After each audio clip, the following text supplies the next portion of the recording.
Quero cumprimentar a todos nesta hora com a paz do Senhor Jesus. Nós vamos ler um texto da Palavra do Senhor para nossa reflexão, nosso aprendizado, compreensão, para que possamos ser achados como obreiros que manejem bem a Palavra da verdade. E também possamos responder às pessoas a razão da nossa fé.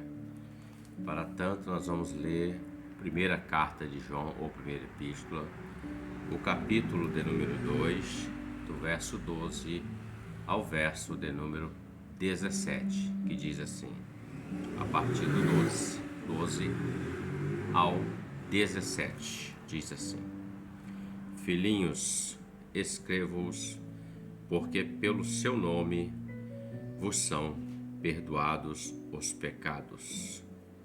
Pais, escrevo-os, porque conheceste aquele que é desde o princípio. Jovens, escrevo-os, porque vencestes o maligno. Eu vos escrevi, filhos, porque conhecestes o Pai. Eu vos escrevi, pais, porque já conhecestes aquele que é desde o princípio. Eu vos escrevi, jovens, porque sois fortes, e a palavra de Deus está em vós. Já venceste o maligno. Não ameis o mundo, nem o que no mundo há. Se alguém ama o mundo, o amor do Pai não está nele. Porque tudo o que há no mundo, a concupiscência da carne, a concupiscência dos olhos e a soberba da vida, não é do Pai, mas do mundo. E o mundo passa e a sua concupiscência, mas aquele que faz a vontade de Deus permanece para sempre.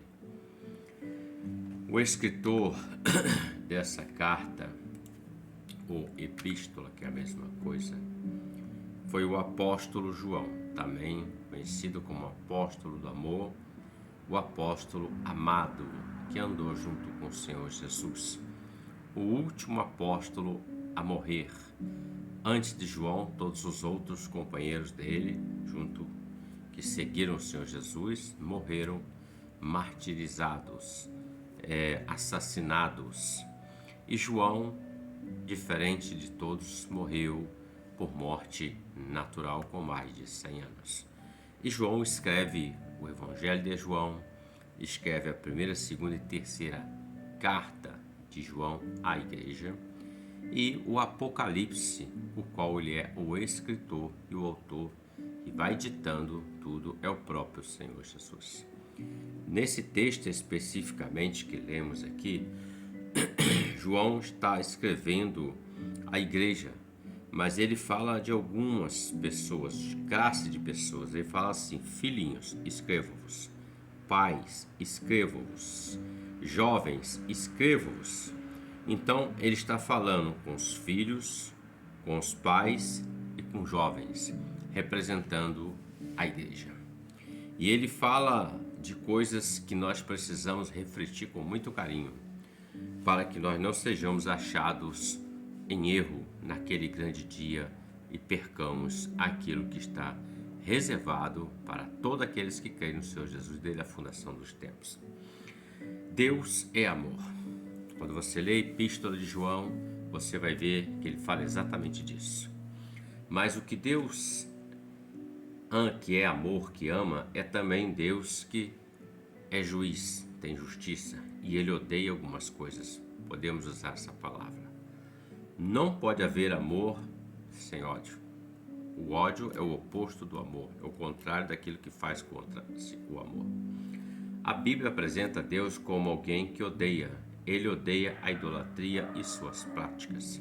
Ele até chama isso de abominações. Ele odeia o repúdio e a violência, conforme Malaquias 2,16. E Salomão escreve também acerca disso.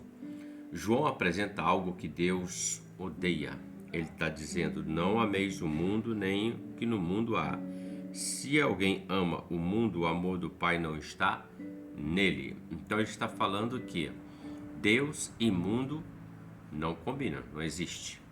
Ele está dizendo que tudo que há no mundo, a concupiscência da carne, a soberba da vida e a concupiscência dos olhos, não é do Pai, mas do mundo. Então ele está falando de algo que ele não concorda, abomina e odeia. Pois bem, há um tipo errado de amor que Deus detesta, o amor pelo mundo. Ele representa 3 motivos pelos quais os cristãos não devem amar o mundo. Tem muita gente que diz assim, eu amo esse mundo. Não, nós amamos a Deus. O mundo jaz no maligno. A igreja de Deus, ou a igreja verdadeira, ela não pertence ao mundo e por isso não deve amar o mundo, mas deve amar ao Senhor. A igreja, ela não é do mundo. Jesus ensinou que a igreja está no mundo, mas ela não pertence ao mundo. João, o apóstolo, sabia disso e estava ciente de que aqueles que leriam, os seus leitores, eram alvo de falsos mestres, aqueles que estavam fazendo e trazendo ensinamentos errados. Porque se você quer defraudar algo, é você trazer um ensinamento errado usando um preceito de verdade, e isso engana-se a muito. Para encorajá-los, o apóstolo João relembra o que eles são. Verso 12, 14, ele fala assim, filhinhos, escrevo-os, porque pelo seu nome vos são perdoados os pecados, a saber, o Senhor Jesus. Pais, escrevo-os, porque conheceste aquele que desde o princípio, o Senhor Jesus, no princípio era o verbo. Mancebos, escrevo-os, porque venceste o maligno. Eu vos escrevi, filhos, porque conheceste o Pai. Eu vos escrevi, pais, porque já conheceste aquele que desde o princípio. Eu vos escrevi, mancebos, ou jovens, que é a mesma coisa, porque sois fortes e a palavra de Deus está em vós e já venceste o maligno. Então, a igreja, ela não é do mundo.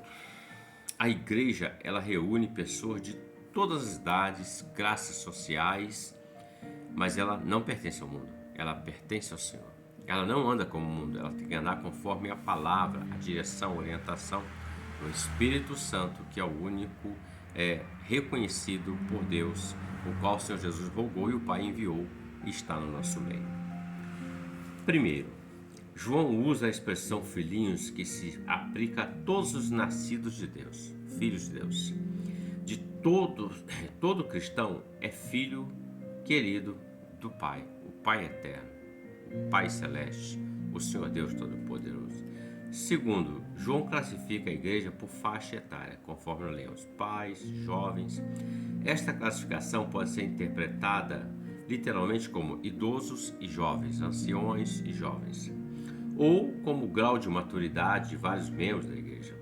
Os pais são cristãos maduros que possuem conhecimento pessoal e íntimo com Deus. Os jovens são aqueles que estão no processo de amadurecimento espiritual. Portanto, eles vão para as escolas, faculdades, cursos, trabalho, estão sujeitos ao mundo, mas não são do mundo e precisam ser preservados para a glória de Deus. A igreja é, portanto, uma família que reúne pessoas de todas as idades. Todos nasceram de Deus, mas estão em várias fases de maturidade espiritual. Filhinhos, filhos, pais, jovens. É o crescimento espiritual, usando esses termos, representa isso. A igreja congrega pessoas que têm um relacionamento espiritual com Deus. Não há outra forma. Então, ponto 2. O mundo se opõe a Deus. É o que lemos aqui em 1 João, capítulo 2, 15 e 16. Não ameis o mundo, nem que no mundo hás. Se alguém ama o mundo, o amor do Pai não está nele. Então, se alguém ama o mundo, eu gosto das coisas do mundo, então o amor do Pai não está nele. Ele é amante do mundo. Porque tudo que há no mundo, a concupiscência da carne, a concupiscência dos olhos, a soberba da vida, não é do Pai, mas do mundo. João usa a palavra mundo com este terceiro sentido. Não ameis o mundo. É uma ordem divina que proíbe o cristão de amar ao sistema mau, sistema mundano. Quando falamos de mundo, nós estamos falando de um mundo, o globo terrestre, mas é o sistema mundano que há no mundo, a forma como o mundo vive e pratica, tudo aquilo que é contrário à palavra do Senhor. A palavra mundo inclui todos aqueles que estão nas trevas. Então, seja crente ou não, seja cristão ou não, todos que estão no mundo. Então o mundo é um sistema que a Bíblia enxerga como trevas, porque o mundo já no maligno. Mas aqueles que vão para Cristo, para a luz, esses são retirados do império das trevas e passam a viver na luz. Apesar de andarem no mundo, como Pedro fala, peregrinos, mas não dessa terra, não deste mundo, não desta pátria, porque nossa pátria é Jerusalém Celestial. O nosso anseio é Jerusalém Celestial. E Deus escolheu todos. Apóstolo João escreve no Evangelho que Jesus revela que os cristãos foram escolhidos, você e eu fomos escolhidos por Deus. O mundo, ele se opõe à igreja por causa do seu sistema. Veja, não ameis o mundo nem o que há no mundo. Se alguém amar o mundo, o amor do Pai não está nele. O amor tem como sede o coração. Por isso é possível alguém se manter afastado da atividade mundana e ainda assim amar o mundo? Não participa, mas ama, contempla. Não pode, tem que haver separação. O amor de Deus não pode estar no coração de uma pessoa que ama um sistema que contraria a vontade do Senhor. Quem ama o mundo, pratica as coisas do mundo. Quem ama o Senhor, pratica o que está na sua palavra, a Bíblia Sagrada. Então João destaca 3 razões para não amarmos o mundo. 1 João 2,16, porque tudo que há no mundo, a concupiscência da carne, a concupiscência dos olhos e a soberba da vida, não procede do Pai, procede do mundo. Quando ele fala da concupiscência da carne, isso precisamos entender, compreender bem, porque quando alguém fala assim, ele é carnal, ele é carnudo, muitas das vezes entende isso somente com a área sexual, o apetite sexual, mas vai muito mais além disso. A concupiscência da carne refere-se aos desejos pecaminosos de nossa natureza humana. No original grego significa literalmente desejos da carne. São os desejos do homem pecaminoso, incluindo o desejo sexual, a cobiça. Então não é só a questão relacionada a sexo, não. Cobiça também são chamados concupiscência da carne. Estes desejos são malignos e pois induzem o homem ao pecado da desobediência a Deus. O apóstolo Tiago, irmão do Senhor Jesus, ele escreve no capítulo 1, verso 14 e 15, ele diz assim, Tiago, capítulo 1, verso 14 e 15, mas cada um é tentado quando atraído e engodado pela sua própria concupiscência. Depois, havendo a concupiscência concebido, dá à luz o pecado, e o pecado, sendo consumado, gera a morte. Então, veja, ele está falando da concupiscência. Para entendermos melhor, o que é a concupiscência, pastor? Concupiscência é o desejo desenfreado da carne. Pois bem, é aquele desejo que o homem tem que ele não consegue frear, por isso que é desenfreado. Ele não tem controle, mas aquilo domina ele e ele faz de tudo para atender aquele desejo, seja ele qual for. Sexual, pessoal, compras e tantas outras coisas. Às vezes uma pessoa passa em frente a uma loja, por exemplo, e ela vê um item e aquilo gera no coração dela um desejo desenfreado. Tem que comprar, tem que comprar, tem que comprar. Não tem dinheiro, está com dificuldade, mas ela arruma um jeito. Depois que compra, ela tem uma certa paz por um momento, mas depois ela tem tribulação porque não vai conseguir pagar o item. Então, representa esse desejo que domina a pessoa e ela não consegue frear isso. Isso é concupiscência, seja da carne ou dos olhos, conforme falamos. Então, a da carne representa isso em suas extensões. A dos olhos refere-se aos prazeres pecaminosos despertados pela visão ou pela atração dos olhos. Isto abrange todas as áreas da vida do homem. A área sexual, a compulsão, a compra de alguma coisa, o olhar e querer e desejar. Os olhos são as janelas da alma e quando uma pessoa é atraída pela sua cobiça, seus olhos servem de ponto de partida para o pecado. Tudo começa com um olhar. Em 2 Samuel, nós podemos observar quando Davi está passeando na sacada. E a palavra fala que Davi, ele olha uma mulher tomando banho. e ela estava nua. Então, do seu palácio, do lugar onde ele estava, ele olha e vê esta mulher tomando banho. Então, aquilo nasceu um desejo no coração de Davi, e Davi sucumbiu àquele desejo de concupiscência dos olhos. Em Mateus capítulo 5, o verso de número 28, está escrito assim: Eu, porém, vos digo que qualquer que atentar numa mulher para cobiçar, já em seu coração cometeu adultério com ela. Então, o Novo Testamento, quando o homem olha para uma situação e ele tem a cobiça, e ele deseja aquilo, ele imagina aquilo na sua mente, deseja aquilo, ele já errou, ele já pecou. O Antigo Testamento, que era a época da lei, ele falava o seguinte: você vai olhar, mas você não vai tocar, não vai ceder ao ato, então você não pecou. Já o novo, você já pecou. E se consumir o ato, como o Tiago fala, está consumado o ato da concupiscência. É diferente, a gravidade é maior. Então, os olhos. Quando lá no Jardim do Éden, no diálogo de Eva com a serpente, o diabo estava personificado na serpente, incorporado nela. Nós podemos observar que, após o diálogo, a palavra diz que Eva olhou aquele fruto. Ela não olhou só aquela vez, ela olhou várias vezes. Então, algumas vezes ela olha, vamos dizer assim, estamos conjecturando, ela olha por olhar, não pode. Aí passa um tempo, ela olha, ele é meio assim, verdolengo, amarelo, tem uma certa aparência, mas não pode. Então ela está olhando, até que chega um momento, conforme nós lemos na queda, ela olhou e viu que o fruto era bom para se comer.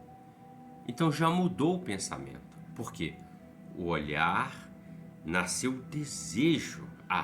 Eu olhei e surgiu em mim a concupiscência, o desejo desenfreado. E ela comeu e depois deu para Adão, que comeu deliberadamente. Então a concupiscência da carne, o desejo da carne, e a concupiscência dos olhos não é de Deus, mas é do mundo. E quem a esses atendem, estão atendendo aos seus olhos, à sua carne, ao apelo do mundo e não ao apelo do Espírito Santo. Aí ele fala também de um terceiro elemento. Ele fala da soberba da vida.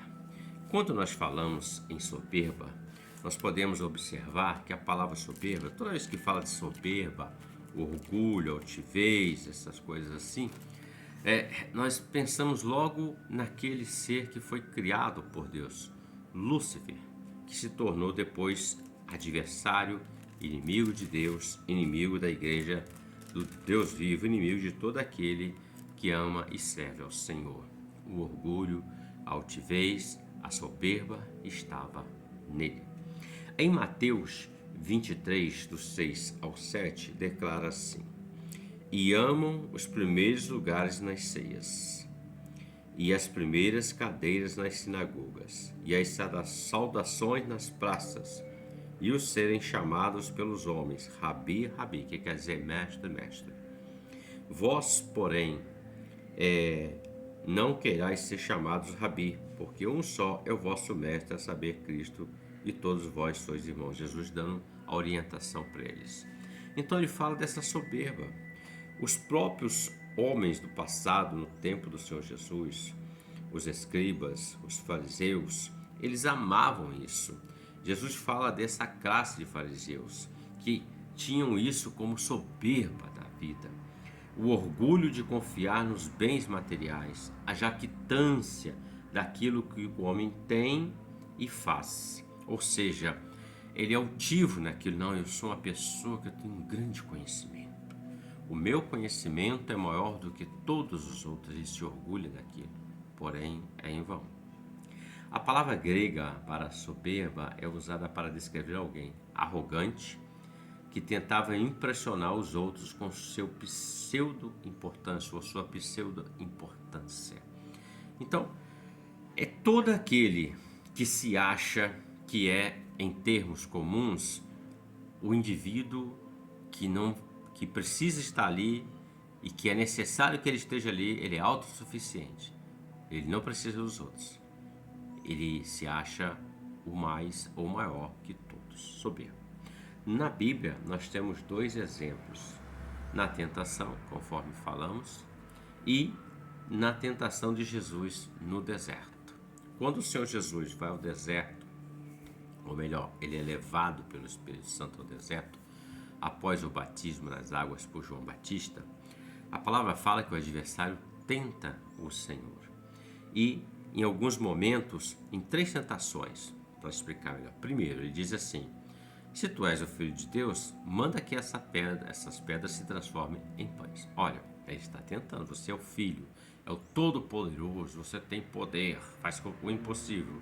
Mas Jesus disse para ele: nem só de pão viverá o homem, mas de toda a palavra que sai da boca de Deus. Então Jesus estava obedecendo o Pai. Então a glória e a honra seria o Pai.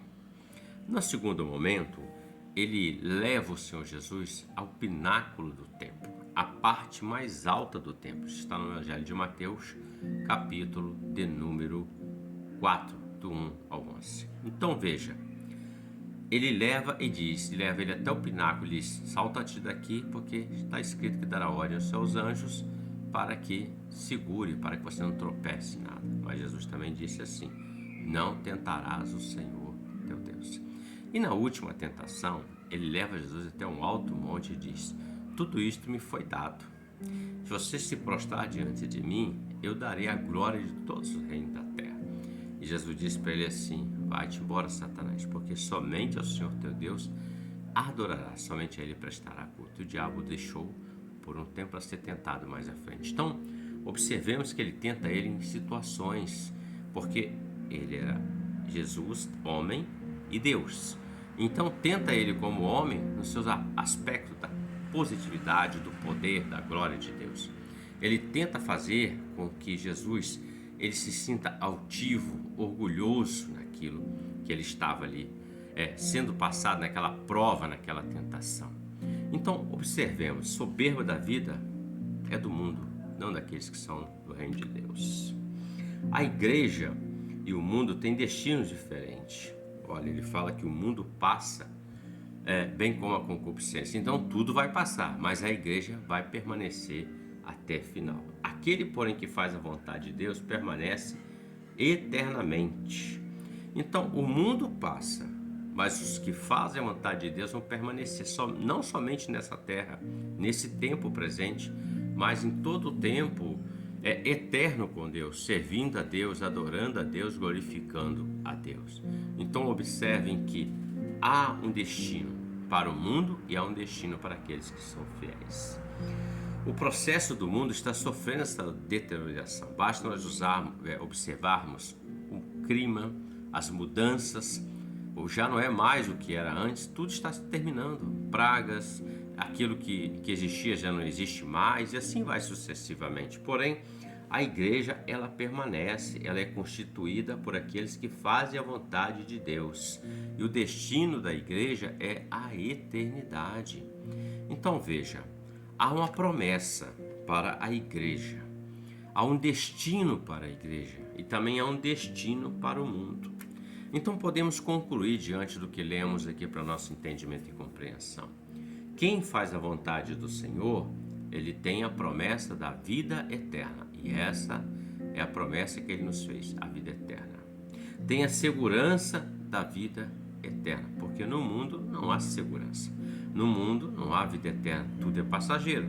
Nós sabemos que estamos vivos agora, mas daqui a 10 minutos, meia hora, uma hora, um dia, um mês, não sabemos, não temos essa convicção. É mantido para a vida eterna aqueles que fazem a vontade de Deus. Deus preserva para a glória do nome dele. Também o Senhor tem uma promessa que vai ressuscitar naquele grande dia.